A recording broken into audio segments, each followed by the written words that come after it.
Rasulullah itu pernah marahan sama Bunda Aisyah. Dan Bunda Aisyah itu ketahuan marahnya seperti apa sama Rasulullah. Kalau misalnya Bunda Aisyah masih ngomong ya Rasulullah, itu berarti dia masih sayang. Tapi begitu terus kemudian dia nggak manggil dengan ucapan ya Rasulullah, cuma ya Muhammad gitu aja, nah itu lagi marah tuh. Pernah satu waktu mereka bermasalah dan akhirnya Rasulullah Muhammad minta bapaknya untuk tolong dong kami ditengahin gitu, maksudnya karena kami sudah nggak bisa nengahin diri sendiri lagi. Setelah ngobrol, oke, siapa yang mau duluan? Ya udah Bunda Aisyah aja duluan. Dia ngobrol sama bapaknya Abu Bakar. Nabi Muhammad tuh gini nih. Pokoknya gini segala. Sampai keluar satu kata yang agak nggak pas. Nabi berbohong. Langsung digampar sama bapaknya.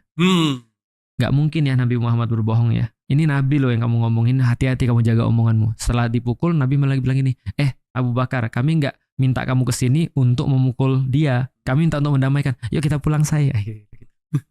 Itu cara mendamaikan. Artinya habis jadi dengan orang lain gitu kan ya. Common enemy. Betul, common enemy bisa jadi terus kemudian dengan komunikasi biasa. Jadi komunikasi biasa. Kalau aku di rumah, aku memanfaatkan itu sih. Aku kalau lagi ribut sama Ummu Alila ya, supaya kita nggak ribut lagi, kita ngomongin orang. Kan itu kan bagus tuh katanya. Parah banget ya ini, iya parah banget ya. Kita menggibah syariah itu kan. Tapi kuncinya komunikasinya. Komunikasi, ini penting banget. Tapi masalahnya adalah ketika kita lagi ribut, seringkali kan kita kan gengsi. Gak mau ngomong.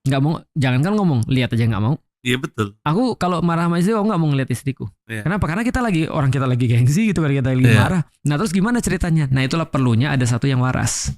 Itulah istri yang harus yang waras. Dia yang bilang aku minta maaf ya, gitu kan ya. Nah ketika dia minta maaf, itulah pink venom yang sedang bekerja tuh. Nah kita jadi oke, kita maafin gitu kan ya. Nah itu cara penyelesaiannya. Pada kejadian juga Umar bin Khattab ketika dia lagi marah sama istrinya, dia pergi ke masjid. Dia ngelihat waktu itu, wah masya Allah banyak banget orang-orang di masjid. Rupanya orang-orang sudah bertakwa sekarang. Belum sholat sudah banyak di masjid. Rupanya semua pada marah sama istri. Nah itu membuktikan ketika kita lagi bermasalah sama istri, kadang-kadang kita perlu untuk kemudian menjauh sedikit supaya kita tahu masalahnya itu apa. Karena kita nggak akan pernah bisa nyelesain masalah kalau kita masih di dalam masalah itu. Tapi by the way, ini juga jangan sampai dimanfaatkan sama suami-suami udah jelas dia yang salah, terus dia yang menuntut istri untuk minta maaf karena di Islam seperti itu. Iya benar, aku bisa sepakat. Jadi kan si laki-lakinya emang brengsek, misalnya mendua gitu. Oh, kalau itu ya nggak termasuk. Kalau ini pertengkaran yang wajar. Ya artinya kayak merasa kayak aku di rumah, aku merasa istriku tuh kayak kasar. Ketika dia ngomong, bagi dia aku nggak bermaksud begitu. Itu sederhana tuh pertempuran sederhana di rumah kan. Nah akhirnya kita selesai dengan cara seperti itu. Aku bilang ini, minta maaf nggak? Ayo bilang apa kayak gitu. Yaudah maaf, ya udah selesai.